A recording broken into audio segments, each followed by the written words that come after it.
ओम शांति। आज 29 दिसंबर 2022 के बाबा के अनमोल मधुर महावाक्य हम सुनेंगे। आज की मुरली में बाबा हम बच्चों को सावधान कर रहे हैं। बाबा कहे, बच्चे, इस दुनिया में कोई कितना भी गुणवान क्यों न हो, कितना भी मीठा क्यों न हो, कितना भी धनवान क्यों न हो, लेकिन तुम बच्चों को उसके तरफ आकर्षित नहीं होना है, क्योंकि उनके अंदर जो विशेषताएं हैं वो बाप की देन है। तो बाप की याद जरूर आनी चाहिए। साथ ही साथ बाबा कहे, बच्चे, अंतिम समय में कोई भी चीज लोभवश अपने पास एक्स्ट्रा नहीं रखनी है, क्योंकि अगर अपने पास एक्स्ट्रा रखा और अंतिम समय उसी की याद आई तो नेचुरल है कि बाप की याद भूल जाएगी और अंत मते सुगति हो जाएगी। हर पल बाबा के प्रति हमारा दिल से शुक्रिया निकलता रहे। जो बाबा ने अब तक हमें दिया है, जिस तरह से बाबा ने हमारी संभाल की है, हमारी परवरिश की है, तो बाबा कहे, नित्य हमारे अंदर से बाबा के प्रति शुक्रिया के बोल निकलने चाहिए। तो सुनते हैं बाबा के मधुर महावाक्य को। ओम शांति। मीठे बच्चे, कोई कितना भी गुणवान हो, मीठा हो, धनवान हो, तुम्हें उसकी तरफ आकर्षित नहीं होना है, जिस्म को याद नहीं करना है। आज की मुरली से प्रश्न है, जिन बच्चों को नॉलेज मिली है उनके मुख से बाप के प्रति कौन से मीठे बोल निकलते हैं? उत्तर है, ओहो बाबा, आपने तो हमें जियदान दे दिया। मीठे बाबा, आपने हमें सृष्टि के आदि मध्य अंत की नॉलेज देकर सर्व दुखों से छुड़ा दिया, तो कितना शुक्रिया निकलना चाहिए। बाबा कहे, जब बाबा ने हम बच्चों को सर्व दुखों से छुड़ा दिया तो कितनी शुक्रिया निकलनी चाहिए। दूसरा प्रश्न है आज की मुरली से, अंत के समय बाप के सिवाय किसी में भी रग न जाए, उसके लिए क्या करना है? उत्तर है, बाबा कहे, बच्चे, कोई भी चीज लोभ के वश अपने पास एक्स्ट्रा नहीं रखनी है। एक्स्ट्रा रखेंगे तो उसमें रग जाएगी और बाप की याद भूल जाएगी। आज की मुरली से पहले गीत बजा है, धीरज धर मनवा, तेरे सुख भरे दिन आए कि आए। ओम शांति। बच्चों को धीरज कौन दे रहा है? बच्चों की बुद्धि झट बेहद के बाप तरफ चली जाती है। सो भी सिर्फ इस समय ही तुम बच्चों की बुद्धि जाती है। यूं तो बेहद बाप के तरफ बहुतों की बुद्धि जाती है, परंतु उन्हों को ये मालूम ही नहीं है कि ये संगम युग है। बाप आया हुआ है, सबको एक ही बार पता तो नहीं पड़ सकता। जरूर है, जैसे जैसे समय आता जाएगा हर एक को पता पड़ता जाएगा। तो बाबा कहे, सबको एक ही बार पता तो नहीं पड़ सकता। बच्चे बाप का बने तो मालूम पड़े। अब तुम बच्चों ने बाप को जाना है। जानते हो, बाबा आया हुआ है, बेहद का वर्षा दे रहे हैं। जो 5000 वर्ष पहले तुमको दिया था, वह आते ही है बच्चों को बेहद स्वर्ग का वर्षा देने। शिव बाबा आते ही है बच्चों को स्वर्ग का वर्षा देने। वह बेहद का बाप होते हुए फिर पढ़ाते भी है। बेहद का बाप भी है तो फिर पढ़ाते भी है, अर्थात बेहद का टीचर भी है। भगवान यानी बाप फिर भगवान वाच अर्थात पढ़ाते हैं। पढ़ाते क्या है वह भी तुम बच्चे समझते हो। हम बाप के सन्मुख बैठे हैं। बाबा कोई शास्त्र तो नहीं पढ़ा हुआ है। बाबा कहे बाबा कोई शास्त्र तो पढ़ा हुआ नहीं है, यह दादा पढ़ा हुआ है। ब्रह्मा बाबा ने शास्त्रों का अध्ययन किया था, बाकी शिव बाबा को तो शास्त्र पढ़ने की कोई आवश्यकता ही नहीं। उनको कहा ही जाता है ज्ञान का सागर, ऑलमाइटी अथॉरिटी। शिव बाबा है ही ज्ञान का सागर, ऑलमाइटी अथॉरिटी, तो उन्हें शास्त्र पढ़ने की आवश्यकता नहीं है। खुद भी कहते हैं मैं सभी वेदों, शास्त्रों आदि को अच्छी रीति जानता हूं। यह सब भक्ति मार्ग की सामग्री है, यह मेरे रचे हुए नहीं है। शिव बाबा कहे ये वेद शास्त्र मेरे रचे हुए नहीं है। पूछा जाता है ये शास्त्र कब से पढ़ते आए हो, तो कहते हैं ये परंपरा से चला आया है। बाप कहते हैं मेरे को तो कोई पढ़ाने वाला नहीं है, न मेरा कोई बाप है, और सब गर्भ में प्रवेश करते हैं, माता की परवरिश लेते हैं। मैं तो गर्भ में आता ही नहीं हूं जो माता की परवरिश लूं। शिव बाबा कहे मैं किसी माता के गर्भ में आता ही नहीं हूं जो मुझे कोई माता की परवरिश मिले। मनुष्य की आत्मा गर्भ में जाती है। सतयुग के लक्ष्मी नारायण ने भी तो गर्भ से जन्म लिया, तो वह भी मनुष्य ठहरे। मैं तो इस शरीर में आकर प्रवेश करता हूं। ड्रामा प्लान अनुसार कल्प पहले मुआफिक, यह अक्षर और कोई जानते नहीं।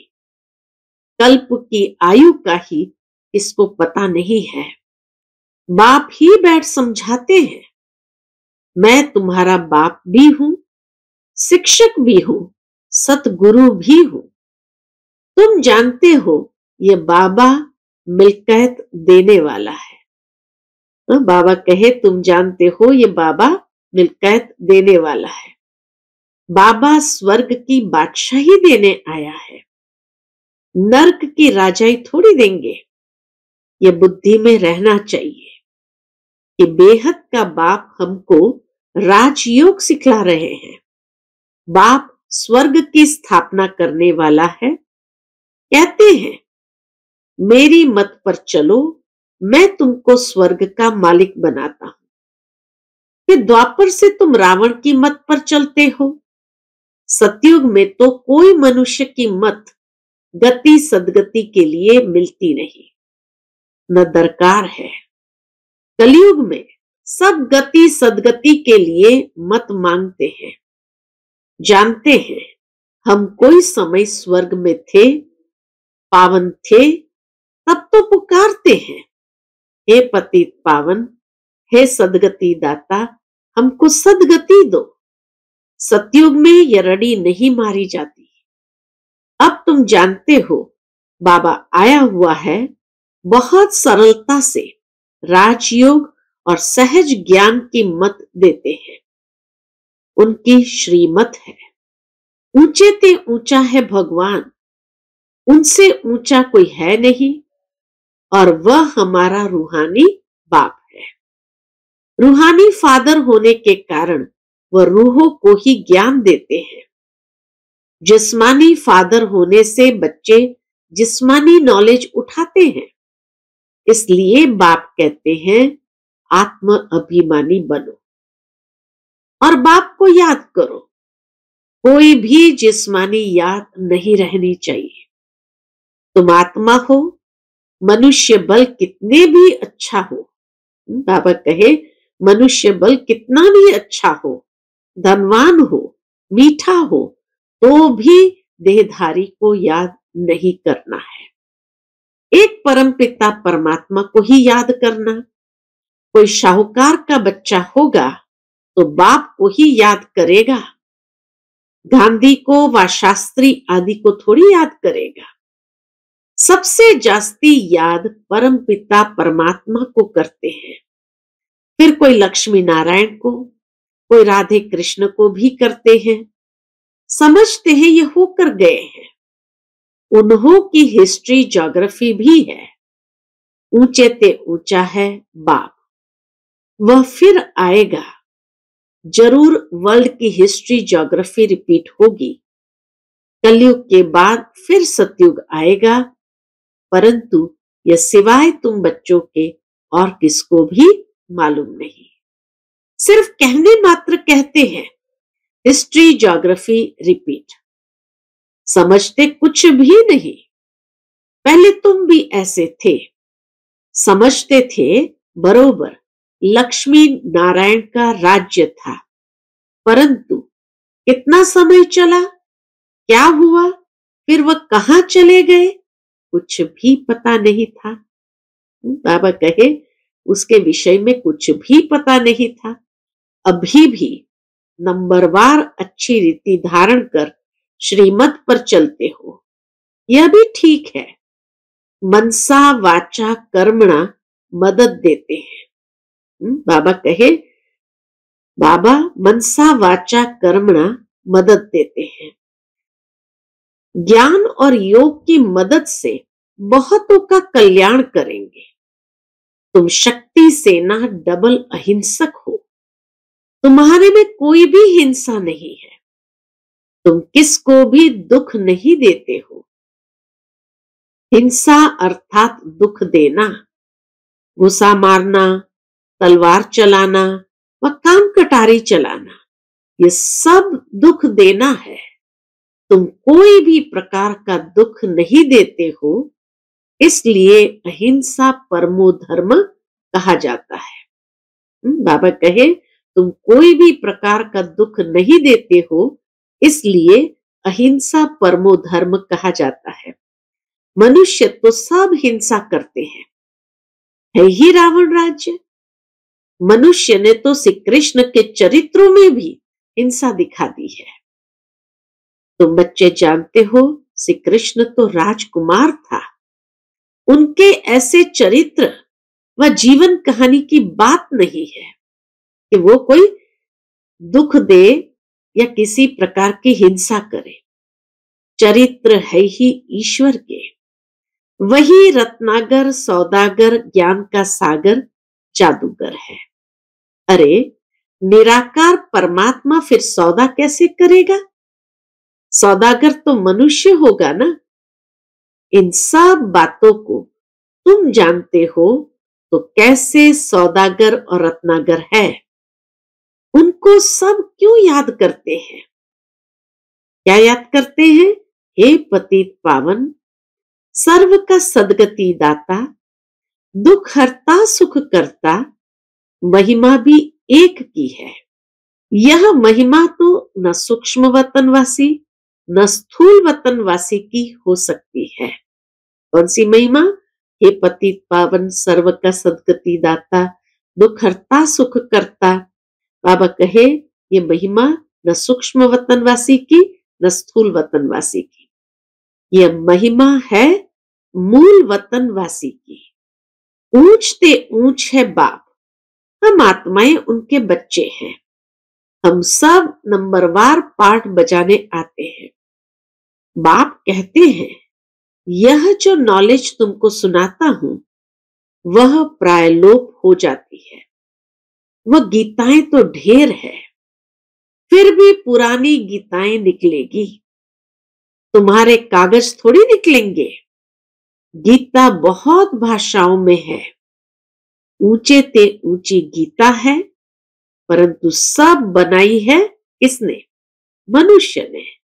यथार्थ तो है नहीं, इसलिए सब अंधेरे में है। तब गाया जाता है ज्ञान सूर्य प्रगटा, अज्ञान अंधेर विनाश। इस सूर्य की महिमा नहीं है, ज्ञान सूर्य की महिमा है। यह सूर्य धूप देता है, सागर पानी देता है। उनके नाम इन पर इनके नाम उन पर लगा दिए हैं। मनुष्य ने क्या किया? सूर्य धूप देता है, सागर पानी देता है, तो उनके नाम इन पर, इनके नाम उन पर लगा दिए हैं। ज्ञान सागर और ज्ञान सूर्य की। ज्ञान सागर को ही ज्ञान सूर्य कहते हैं। तुम जानते हो हमारा अंधियारा अब दूर हो गया है। सृष्टि के आदि मध्य अंत को तुम ही जानते हो। जब रचयिता के पाठ को जानते हो तो औरों के पाठ को भी जरूर जानते होंगे। तुमको नॉलेज मिल रही है। तुम जानते हो ये बाबा बहुत प्यारा है। हमको जिए दान देते हैं, दुख से छुड़ाते हैं, काल के चंबे से छुड़ाते हैं। कोई मरने से बच जाते हैं, कहते हैं डॉक्टर ने जिए दान दिया। तुमको तो एक ही बार ऐसा जिए दान मिलता है जो तुम कभी बीमार नहीं होंगे। फिर यह नहीं कहना पड़ेगा कि फलाने ने जिए दान दिया। यह है बिल्कुल नई बात। अभी तुम जीते जी बाप के बने हो। कोई कोई को फिर माया रावण अपनी तरफ खींच लेती है।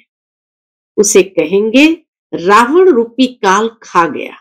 जिसको बाबा कहे माया रावण खींचती अपने तरफ, तो कहेंगे रावण रूपी काल खा गया। ईश्वरीय गोद में आकर फिर बदलकर आसुरी गोद में चले जाते हैं। काल ने नहीं खाया, परंतु जीते जी ईश्वर के बने, फिर जीते जी रावण के बन पड़ते हैं। यहां धर्मात्मा बने, फिर वहां जाकर अधर्मी बन जाते हैं। यहां संगम पर धर्म का राज्य है, वहां अधर्म का राज्य है। कलयुग में अधर्म का राज्य है और सतयुग में है ही एक धर्म। कलयुग में है अधर्म का राज्य, कौरव राज्य। पांडवों के साथ कहते हैं श्री कृष्ण थे, तुम्हारे साथ तो शिव बाबा है। जुआ की बात नहीं। राजाई न कौरवों की है न पांडवों की है। बाप आकर धर्म का राज्य स्थापन करते हैं। चाहते भी है राम राज्य हो, हम स्वर्गवासी बने, अर्थात यह नरक है। परंतु किसको सीधा नरकवासी कहे बिगड़ पड़ते हैं। बाप बैठ बच्चों को समझाते हैं, बेहद का बाप निराकार है। बेहद के बाप को ही भगवान कहा जाता है। हद के बाप को भगवान थोड़ी कहेंगे। श्री कृष्ण को थोड़ी ज्ञान का सागर पतित पावन कहेंगे। बाबा कहे श्री कृष्ण को थोड़ी ज्ञान का सागर पतित पावन कहेंगे। उनकी महिमा सिर्फ तुम ब्राह्मण जानते हो। तुमको बाप आकर आप समान बनाते हैं। बाप भी जानते हैं, तुम बच्चे भी जान जाते हो। वर्षा मिल जाता है। जैसे कि लौकिक बाप से बच्चों को वर्षा मिलता है, वह तो अलग अलग है। यहां तुम समझते हो हम बेहद के बाप से वर्षा पा रहे हैं। ऐसा कोई स्कूल व सत्संग होगा नहीं जहां सब कहे हम बेहद के बाप से वर्षा लेने आए हैं। यहां बाप राजयोग सिखलाते हैं। कहते हैं तुम नर से नारायण बनेंगे। सो जरूर संगम युग अर्थात कलयुग अंत और सतयुग आदि का संगम होगा, तब तो तुम पुरुषार्थ कर नर से नारायण बनेंगे। ये राजयोग हम बाबा से सीख रहे हैं। नर से नारायण, नारी से लक्ष्मी बनने के लिए नर नारायण का मंदिर भी बनाते हैं। उनको 4 भुजाएं देते हैं क्योंकि साथ में है। लक्ष्मी नारायण दोनों साथ में है। नारी लक्ष्मी का फिर मंदिर नहीं है।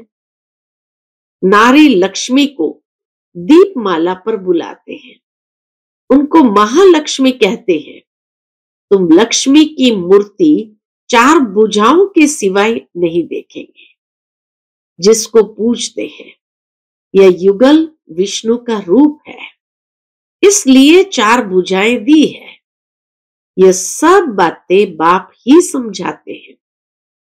मनुष्य तो कुछ जानते नहीं, भगवान को ढूंढते रहते हैं, धक्का खाते रहते हैं। भगवान तो है ही ऊपर, फिर ढूंढने की क्या दरकार है। बाबा कहे भगवान तो है ही ऊपर, फिर ढूंढने की क्या दरकार है। मंदिर में जो श्री कृष्ण का चित्र है, वह चित्र घर में रख क्यों नहीं देते हैं? और पूछते हैं। बाबा कहे मंदिर में जो श्री कृष्ण का चित्र है, वह चित्र घर में रख क्यों नहीं पूछते हैं? खास मंदिर में ही क्यों जाते हैं?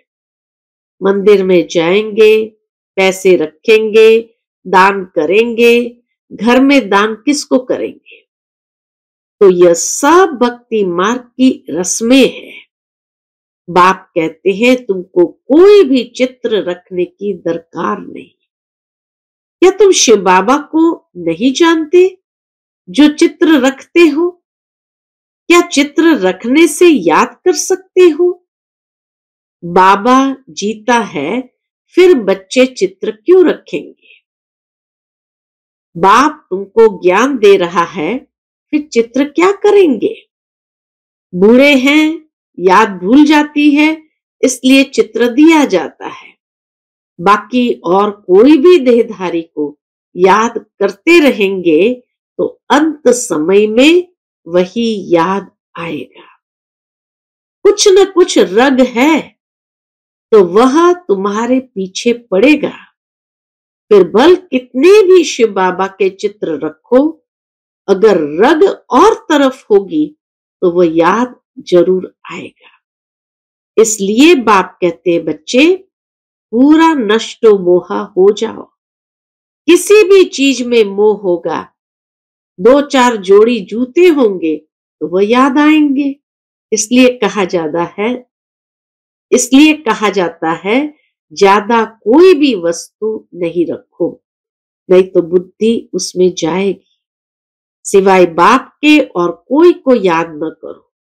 लोभ होता है ना, हम अच्छे अच्छे वस्त्र रखे, 2-4 जूते रखे, घड़ी रखे, थोड़े पैसे रखेंगे तो वह याद आएगा। बाबा को मालूम होना चाहिए तुम्हारे पास क्या रखा है। वास्तव में तुमको कुछ भी रखना नहीं है। बाबा के घर सब कुछ उपलब्ध है, जो मिलता है वही रखना है। एक बाप के सिवाय और कुछ भी याद न रहे, इतनी प्रैक्टिस करनी है, तभी विश्व के मालिक बनेंगे। यह कोई नहीं समझते कि राधे कृष्ण विश्व के मालिक थे, सिर्फ कहते हैं भारत में राज्य करके गए हैं। जमुना के कंठे पर इनके महल थे, परंतु वह सारे विश्व के मालिक थे। यह सिर्फ तुम्हारी बुद्धि में है। बेहद का बाप बेहद का मालिक बनाने आया है। प्रजा और राजा में फर्क बहुत है। यहां तुम नर से नारायण बनने आए हो तो पूरा फॉलो करो। फकीर से अमीर बनना है, इतना पुरुषार्थ करना चाहिए, खुशी से पढ़ना चाहिए। अच्छा, मीठे मीठे सिकिलते बच्चों प्रति माता पिता बाप दादा का याद प्यार और गुड मॉर्निंग। रूहानी बाप की रूहानी बच्चों को नमस्ते। हम सब रूहानी बच्चों की रूहानी माता पिता बाप दादा को याद प्यार गुड मॉर्निंग और नमस्ते नमस्ते। शुक्रिया बाबा, शुक्रिया। आज की मुरली से धारणा के लिए मुख्य सार है। पहली पॉइंट, ज्ञान योग से सबको मदद करनी है, डबल अहिंसक बनना है, किसी को भी दुख नहीं देना है। दूसरी पॉइंट, नष्टो मोहा बनना है, किसी भी चीज में बुद्धि की रग नहीं रखनी है। एक बाप की याद सदा रहे, इसकी प्रैक्टिस करनी है। आज का बाप दादा का मधुर वरदान हम बच्चों के प्रति है। ब्राह्मण जीवन में याद और सेवा के आधार द्वारा शक्तिशाली बनने वाले मायाजीत भव। ब्राह्मण जीवन में याद और सेवा के आधार द्वारा शक्तिशाली बनने वाले मायाजीत भव। ब्राह्मण जीवन का आधार है याद और सेवा। अगर याद और सेवा का आधार कमजोर है तो ब्राह्मण जीवन कभी तेज चलेगा, कभी ढीला चलेगा। कोई सहयोग मिले, कोई साथ मिले, कोई सर्कमस्टेंस मिले तो चलेंगे, नहीं तो ढीले हो जाएंगे। इसलिए याद और सेवा दोनों में तीव्र गति चाहिए। याद और निस्वार्थ सेवा, याद और निस्वार्थ सेवा है तो माया जीत बनना बहुत सहज है। फिर हर कर्म में विजय दिखाई देगी। आज का स्लोगन है, विघ्न विनाशक वही बनता है जो सर्व शक्तियों से संपन्न हो। विघ्न विनाशक वही बनता है जो सर्व शक्तियों से संपन्न हो। अच्छा, ओम शांति।